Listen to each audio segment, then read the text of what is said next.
ठीक है, मैं अब सिद्धार्थ के पास आती हूँ, उसके बाद फिर दीपक जी के पास आऊंगी कि सिद्धार्थ, ये जो गिरफ्तारी है इसको हम किस परिपेक्ष में देखें? एक तो है कि कल नीतीश कुमार अमित शाह कल टीवी कॉन्क्लेव्स के दौरान ये कह रहे थे कि हमने निर्देशन दे दिया है बिहार पुलिस को कि उनको गिरफ्तार किया जाए, यानी कि वो एक तरीके से ये दिखाने की कोशिश कर रहे थे कि वो नीतीश कुमार के ऊपर हावी है। दूसरी तरफ जो मोकामा का कास्ट कॉम्बिनेशन है जो ऑलरेडी प्ले आउट कर रहा था, संजय जी ने कहा कि ये पोलराइजेशन पहले से हो रहा था, तो अब ये जो अनंत सिंह की गिरफ्तारी है ये किस तरीके से प्ले आउट करेगी पॉलिटिकली, और इसको हम कैसे देखें? क्या ये पूरा फॉरवर्ड वर्सेस बैकवर्ड का चुनाव हो गया है? क्या पूरा बिहार चुनाव इससे इन्फ्लुएंस हो सकता है? और क्या ये गिरफ्तारी एक ड्रामा भी है? क्या ये एक नाटक है? जी देखिए, आपका सवाल यह है कि अगर गृह मंत्री किसी की गिरफ्तारी से पहले कह रहे हैं कि हमने गिरफ्तारी का आदेश दिया है, तो इसका मतलब यह है कि भाजपा गठबंधन किसी तरह का मैसेज देना चाह रहा था, या पीयूष जी ने जैसे कहा किसी तरह का कोई एक डैमेज कंट्रोल करने की कोशिश कर रहा था। होता यह है कि हम किसी उद्देश्य से कहीं के लिए चलते हैं, लेकिन जरूरी नहीं कि जितने बजे हम पहुंचना चाहते हैं उतने बजे वहां पहुंच जाएं। बीच में ट्रैफिक हमको रोक भी लेता है। तो व्हाट ट्रांसमिशन लॉस इसे कहा जाता है कि भाजपा कितना भी डैमेज कंट्रोल करने की कोशिश करे, हुआ क्या है? हुआ यह है कि भाजपा गठबंधन की पुलिस ने भाजपा गठबंधन के अपने ही सवर्ण बाहुबली उम्मीदवार को एक अवर्ण की हत्या के जुर्म में गिरफ्तार किया है। तो बिहार के 7 करोड़ मतदाताओं में अब क्या संदेश गया? यही ना कि भाजपा गठबंधन खुद अपराधियों के गिरफ्त में है। तो जंगल राज तो भाजपा के राज में साबित हो जाता है, ये बिल्कुल स्पष्ट हो जाता है। तो ये जो जिस तरह से पीयूष जी ने कहा मुझसे पहले कि ये पूरा का पूरा बिहार में एक मैसेज जा रहा है कि भाजपा अपराध नियंत्रण नहीं कर पा रही है, उल्टे भाजपा के अंदर ही अपराधियों का बोलबाला हो गया। बाहुबली और अपराधियों से भरी हुई भाजपा है, भाजपा को बाहुबली और अपराधियों ने हाईजैक कर लिया है। और भाजपा के चाहते हुए भी बिहार में अपराध घट नहीं रहे, अपराध बढ़ रहे हैं, और डाटा भी यही बताता है। National crime bureau of national NCRB की जो रिपोर्ट है, राष्ट्रीय अपराध ब्यूरो, उसका रिपोर्ट बताती है कि अपहरण और हत्या के मामले में बिहार आज नंबर 2 पर है। यूपी के बाद सबसे ज्यादा भारत में अपराध और हत्याएं और अपहरण बिहार में होते हैं। इसका मतलब सुशासन कहाँ है? जंगल राज तो हो गया, हम जंगल राज मंगल राज जो भी कहिए। तो ये जो एक बहुत बड़ा मैसेज गया है, ये एक बहुत बड़ा मैसेज जा रहा है पूरे बिहार में। अब ये जितना भी डैमेज कंट्रोल करें, ये अब सवर्ण बनाम अवर्ण का हो गया है कि सवर्ण लोग बाहुबली हैं, सवर्ण लोग रंगदारी करते हैं, और सवर्ण लोग अवर्ण लोगों की हत्या तक करते हैं। और टिकट का डिस्ट्रीब्यूशन देखिए तो बीजेपी ने 100 में से, अपने 101 में से 49 टिकट तो सवर्णों को दिए हैं, जबकि सवर्णों की संख्या उतनी बिहार में है नहीं। बिहार में सवर्णों की कुल संख्या 10-12% है, लेकिन भाजपा अगर 50% सवर्णों को टिकट देती है, इसका मतलब सब भाजपा मानती है कि सवर्ण अपनी संख्या से ज्यादा उनका प्रभाव है। प्रभाव क्यों है भाई? तो प्रभाव इसीलिए है क्योंकि उनके प्रत्याशी ही गुंडाई करते हैं, रंगदारी करते हैं, उनकी खुद पुलिस पकड़ रही है हत्या में। तो ये जो मैसेज पूरे बिहार में अब जाना शुरू हो गया, बीजेपी भले डैमेज कंट्रोल करने की कोशिश करे, लेकिन ये अब डैमेज कंट्रोल से बाहर हो चुका है। और जहां तक मोकामा की बात है, मैं मोकामा के बारे में बोल सकता हूँ तथ्यात्मक रूप से, क्योंकि मैं मोकामा का दामाद हूँ पिछले 33 साल से। मोकामा का दामाद होते हुए मैं ये जानता हूँ कि मोकामा का जो डेमोग्राफी है, वो डेमोग्राफी है, वोटर्स की डेमोग्राफी अगर देखिए तो भूमिहारों की संख्या बहुत है, जैसे उन्होंने कहा यादवों की संख्या बहुत है, जैसे उन्होंने कहा मुस्लिमों की संख्या है, और धानुकों की संख्या। तो धानुक वोट मोकामा के अंदर करीब 70,000 है। और क्योंकि दोनों आरजेडी से और एनडीए की तरफ से, दोनों के तरफ से भूमिहार कैंडिडेट खड़े हैं, तो भूमिहारों का वोट आधा आधा टूटने वाला है। स्वाभाविक है, एक ही जात के दोनों लोग खड़े हैं तो आधा भूमिहार इधर उधर चला जाएगा।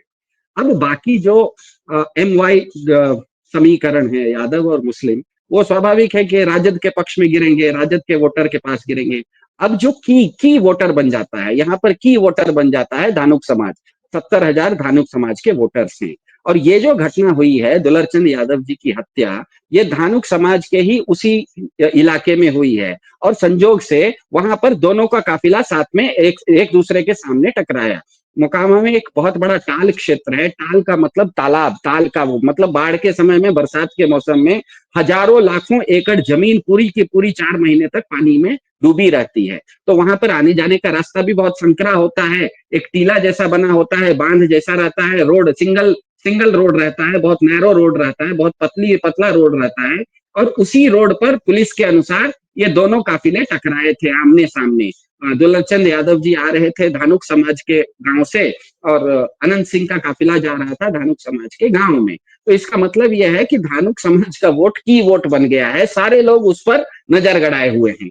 अब हुआ क्या है, धानुक समाज के गांव में, धानुक समाज बहुल्य क्षेत्र में, अगर कोई, और धानुक समाज हमें पता है ईबीसी कैटेगरी में आता है, बिहार में अति पिछड़ा वर्ग में आता है, और मोकामा में 70,000 वोटर हैं उनके, 60-70,000, और पूरे बिहार में करीब 4 लाख वोटर हैं। कुल मिला के बिहार के चुनाव में 3% वोटर धानुक समाज से आते हैं। तो अब पूरे धानुक समाज में संदेश क्या गया कि हमारे इलाके में आके कोई सवर्ण व्यक्ति आता है, वो भी भाजपा के गठबंधन का कैंडिडेट आता है और अवर्ण को मार के चला जाता है। ये हम नहीं कह रहे, पुलिस का ही रिपोर्ट कह रहा है। पुलिस की रिपोर्ट कह रही है कि जिस समय वो हत्या हुई उस समय जो अनंत सिंह को इन्होंने इसीलिए गिरफ्तार किया क्योंकि मौका वारदात पर वो खड़े थे। तो इसका मतलब यह है कि आप, पुलिस खुद कह रही है कि आप हत्या में कहीं ना कहीं आरोपी हैं। तो अब जो समाज, पूरे धानुक समाज में और पूरे ईबीसी समाज में, जो कि नीतीश कुमार का एक बहुत बड़ा वोटर वर्ग है, उसमें अब यही संदेश जाएगा ना कि भाजपा अपने टिकट देती है सवर्णों को, संख्या में कम होते हुए भी सवर्णों को टिकट देती है। इसीलिए देती है क्योंकि वो रंगदार होते हैं, वो बाहुबली होते हैं, अपने विरोधियों की हत्या तक करवा देते हैं। अब मुझे बताइए, जो अवर्ण वर्ग है, नीतीश कुमार का ईबीसी वर्ग है, वो नीतीश कुमार को तो वोट दे देगा, अपनी जाति को बचाने के लिए, अपनी जेडीयू को बचाने के लिए, अपनी पार्टी को बचाने के लिए तो वोट जेडीयू को दे देगा, अपने समाज को बचाने के लिए जेडीयू को बचा लेगा, अपने नेता नीतीश कुमार को बचाने के लिए तो कर लेगा। लेकिन जहां जहां उसके सामने 142 सीटों पर जेडीयू नहीं खड़ी रहेगी, जहां पर बीजेपी खड़ी रहेगी, वो बीजेपी को क्यों वोट देगा? बीजेपी को वोट देने का मतलब है सवर्ण को वोट देना और खुद अपने अपने पिटना। अपना सुसाइड नोट पर कौन सिग्नेचर करता है? तो अब ये पोलराइजेशन ऐसा होगा कि जेडीयू का जो ईबीसी वर्ग का वोटर है, जो कि बहुत बड़ा मदद 2000, और उसका कारण है 2005 में नीतीश कुमार ने आके जो सरकारी महकमे में रिजर्वेशन लाए थे, उसमें 20% उन्होंने ईबीसी का रिजर्वेशन लाया था। तो ईबीसी का जो अति पिछड़ा वर्ग है, उसका एक बहुत बड़ा हिस्सा नीतीश कुमार को वोट करता है। अब वो क्या करेगा कि 101 सीटों पर जहां जेडीयू के कैंडिडेट हैं, वहां पर तो नीतीश कुमार को वोट करेगा, अपनी पार्टी को वोट करेगा, अपने समाज को वोट करेगा। लेकिन जहां जहां 142 क्षेत्रों में जेडीयू का कैंडिडेट नहीं होगा, एनडीए का कैंडिडेट होगा, चाहे वो लोजपा का कैंडिडेट हो, चाहे बीजेपी का कैंडिडेट हो, वहां पर वोट डालने से कतराएगा, क्योंकि वहां पर वोट डालने का मतलब है आप सवर्ण को वोट डाल रहे हैं, और सवर्ण तो यहाँ पर अवर्ण के साथ हत्या कर रही है, उनकी खुद की पुलिस बोल रही है। तो इसीलिए ये थोड़ा सा कॉम्प्लिकेटेड और अलग मैसेजिंग जा रहा है, ग्राउंड पे मैसेजिंग जो जा रहा है पूरे बिहार में अवर्णों को। अब बीजेपी से उनको, एनडीए से उतना गुस्सा नहीं है, एनडीए में जो जेडीयू है उससे उसको उतना गुस्सा नहीं है, लेकिन बीजेपी से गुस्सा है, क्योंकि बीजेपी के टिकट डिस्ट्रीब्यूशन में बीजेपी ने खुल के सवर्णों को टिकट दिया है, और बिहार में 36% जो वोटर है वो ईबीसी क्लास से आता है, मतलब अति पिछड़ा वर्ग से 36% वोटर आते हैं। तो मोकामा की सीट तो मोर और लेस ज्यादातर ये माना जा सकता है अब, क्योंकि धानुक समाज का वोट अब शिफ्ट कर गया। पहले वो भले जाता हो नीतीश कुमार के पक्ष में, लेकिन अब वो धानुक समाज में इस तरह के हत्याकांड होने के बाद मोकामा का तो शिफ्ट हो ही गया वोटर, ऐसा लगता है। लेकिन पूरे बिहार में खास करके धानुक समाज तो अब मेरे ख्याल से एनडीए को, एनडीए का मतलब बीजेपी का, कहीं उनके सामने बीजेपी का कैंडिडेट होगा तो वो शायद वोट नहीं डालेगा। और बाकी सारे ईबीसी में भी ये मैसेज जाएगा कि बीजेपी को वोट डालने का मतलब है सवर्णों की रंगदारी बढ़ना, क्योंकि जो जिसको गिरफ्तार किया उन्हीं की पुलिस ने गिरफ्तार किया, सवर्ण है, और ये कह के गिरफ्तार किया कि आप अवर्ण की हत्या करते हैं। तो ये बड़ा सिंपल मैसेजिंग ग्राउंड पे जा रहा है। बीजेपी इसको लाख कॉम्प्लिकेट करने की कोशिश करे, लाख स्पिन करने की कोशिश करे। देखिए क्रिकेट में हम देखते हैं स्पिनर कोशिश तो करता है स्पिन करना, लेकिन पिच अगर सपाट है तो बॉल स्पिन नहीं होती है, बैट्समैन को आसान हो जाता है खेलना। तो मेरे ख्याल से पॉलिटिकली इस तरह से ये प्ले आउट कर रहा है। अब मैं सिद्धार्थ के पास आऊंगी कि सिद्धार्थ, क्या ये खतरे की घंटी है एक तरीके से बीजेपी के लिए? बीजेपी तो सपना देख रही थी कि बिहार में वो सिंगल लार्जेस्ट पार्टी बनेगी, नीतीश कुमार को दूध में से मक्खी की तरह उठा के फेंक देगी। यहाँ तो पूरा चुनाव ही ऐसा लग रहा है कि पलट रहा है। और जो संजय जी कह रहे थे और अभी दीपक जी ने भी कहा कि एनडीए के लिए थोड़ा सा डिक्लाइन पर है, और जो संजय जी ने कहा बहुत क्लियरली कि इससे नुकसान बीजेपी को मिलता हुआ नजर आ रहा है। तो चाहे जितनी भी गिरफ्तारी हो जाए, अमित शाह जितने भी निर्देश दे दें, कोई फर्क नहीं पड़ता। ये तो बिल्कुल एक हारी हुई बाजी लग रही है बीजेपी के। देखिए, बीजेपी के पास एक अपना बहुत जबरदस्त इकोसिस्टम है, उसके पास सत्ता है, तो वो हारी हुई बाजी जब तक अंतिम बॉल नहीं खेलेगी, 20 ओवर का मैच है, अंतिम बॉल जब तक नहीं होगा तब तक बीजेपी छोड़ेगी नहीं मैच को, इसको तो हम मान के चलें, क्योंकि वो वॉक ओवर नहीं देने वाली है। आप ये देख सकते हैं कि आज की स्थिति में रन रेट के हिसाब से मैच में कौन बढ़त में है। हाँ, स्वाभाविक है, ये अब बिल्कुल स्पष्ट हो गया है कि महागठबंधन बढ़त में है। इसका मतलब ये नहीं कि महागठबंधन जीत रहा है, बीजेपी अभी भी pull the rabbit out of the hat. मतलब बीजेपी के पास इतनी ताकत है, इतनी उसके पास संसाधन है, इसके उसके पास इतनी सत्ता है कि आने वाले समय में और भी वो कुछ कर सकती है। पोलराइजेशन के जवाब में जातीय, देखिए जातीय समीकरण जहां पर होते हैं, क्षेत्रीय समीकरण जहां पर होते हैं, उसके जवाब में राष्ट्रीय समीकरण को भी लाया जा सकता है।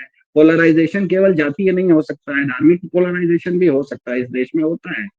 लेकिन एक चीज जो भारत के बुद्धिजीवी वर्ग को मीडिया ने गलत फहमी पाल दी है कि बिहार का चुनाव कोई राष्ट्रीय दलों का चुनाव है। बिल्कुल पूरी तरह से गलत बात है।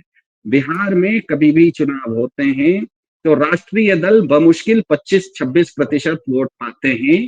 कुल मिला के 10 में से 7 बिहारी क्षेत्रीय दलों को वोट करता है, चाहे वो राजद को करे, चाहे वो एलजेपी को करे, चाहे वो जेडीयू को करे। ये सारी पार्टियां भले वो एनडीए के हिस्से में हो या महागठबंधन के इंडिया टीम में हो, वो टीम में किसी भी हो, लेकिन बिहार में राष्ट्रीय दल हमेशा बी टीम होते हैं, क्षेत्रीय दल हमेशा आगे होते हैं। तो बिहार का चुनाव जो होता है वो स्पष्ट रूप से ध्यान में रखने लायक है, क्षेत्रीय दलों का चुनाव है। अब क्षेत्रीय दल क्योंकि उनका अपना सर्वाइवल एट स्टेक होता है, इसीलिए वो अलग अलग समय पर अलग अलग लोगों के साथ जाते हैं। नीतीश कुमार को पलटू राम इसलिए कहा जाता है क्योंकि वो कभी वो बीजेपी के साथ भी जाते हैं, कभी वो कांग्रेस के साथ भी जाते हैं।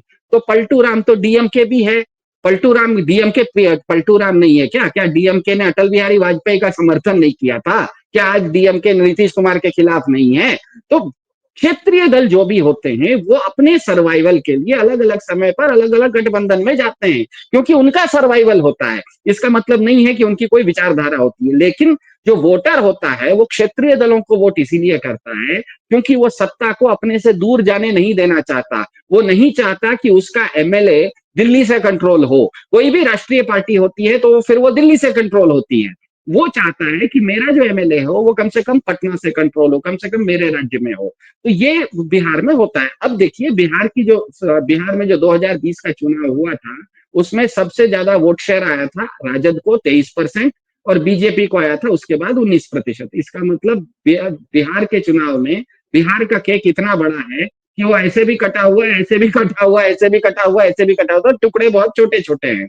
अब 23% जिसके पास वोट है आरजेडी को, उसके पास 75 सीटें, नंबर 1 सीट है, लेकिन वो सरकार नहीं बना सकी। सरकार बनाई बीजेपी ने, बीजेपी के पास 1 सीट कम थी लेकिन वो गठबंधन में थी। तो 19%, 20%, 25% से कम वोट पर आप बिहार में सरकार में आ सकते हैं।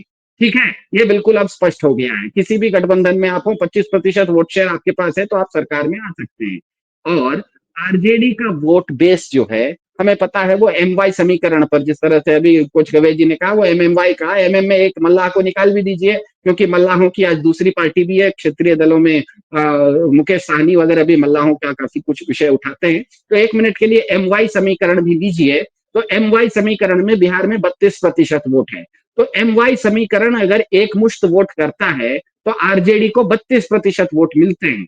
लेकिन पिछले बार आरजेडी को 32% वोट नहीं मिले थे, 23% वोट मिले थे। इसका मतलब क्या है कि एमवाई समीकरण में कुछ वोट आरजेडी को नहीं भी पड़ते हैं। अब एमवाई समीकरण में जो एम है वो तो बीजेपी को वोट नहीं करता है क्योंकि बीजेपी किसी एम को तो अपना कैंडिडेट बनाती ही नहीं है। तो एम जो है वो बीजेपी को वोट नहीं करता है। तो वाई में जो है यादवों में भी एक बहुत बड़ा हिस्सा या छोटा हिस्सा ऐसा है जो कि बीजेपी को वोट करता है, वो आरजेडी को वोट नहीं करता। ये जब घटना हो जाती है, इस तरह की घटना जब हो जाती है, जब भाजपा के तरफ से सवर्ण कोई एक बाहुबली कैंडिडेट, बाहुबली प्रत्याशी किसी अवर्ण को, उसमें भी वो यादव हो, उनकी हत्या हो गई और उन्हीं की पुलिस ने, बीजेपी के ही सरकार की पुलिस ने उनको ये कह के अरेस्ट कर लिया कि आप इस हत्या में लिप्त हैं। इसका मतलब अब जो वाई वोट है, मतलब यादव वोट है, वो अब कंसोलिडेट और होगा। जो 8-10% वोट यादवों का इससे पहले आरजेडी को नहीं जाता था, डेटा बता रहा है। एम वाई समीकरण में 32% वोट है, लेकिन पूरा का पूरा ट्रांसफर आरजेडी को नहीं होता है, आरजेडी को 23% वोट ही मिलता है। अब उसमें अगर एम है तो एम तो बीजेपी को वोट नहीं डालता, क्योंकि एम कैंडिडेट ही नहीं देता, बीजेपी का तो एम का कोई कैंडिडेट ही नहीं है। इसका मतलब यह है कि वाई का एक हिस्सा आरजेडी को वोट नहीं करता है, वो एनडीए को वोट करता है। अब के बाद कल जो घटना हुई जिसमें कि दुलारचंद यादव जी की हत्या हो गई, और उस हत्या में बीजेपी की ही पुलिस ने बीजेपी के ही कैंडिडेट को, बीजेपी समर्थित कैंडिडेट को हत्या के जुर्म में, वो सवर्ण है, हत्या के जुर्म में पकड़ा, तो जो अब यादव वोट हैं वो कंसोलिडेट होंगे। इससे पहले जो छिटकते थे, जो कि डाटा बताता है थोड़ा बहुत छिटकते थे, वो छिटकना बंद होंगे। मेरे ख्याल से आने वाले समय में ये जो 32% एमवाई समीकरण का वोट है, ये बहुत ज्यादा कंसोलिडेट होगा आरजेडी की तरफ, और इसका घाटा जिस तरह से मुझसे पहले कहा, सबसे ज्यादा घाटा जेडीयू को तो थोड़ा घाटा होगा, ज्यादा नहीं होगा, लेकिन बीजेपी को बहुत ज्यादा घाटा होने की संभावना।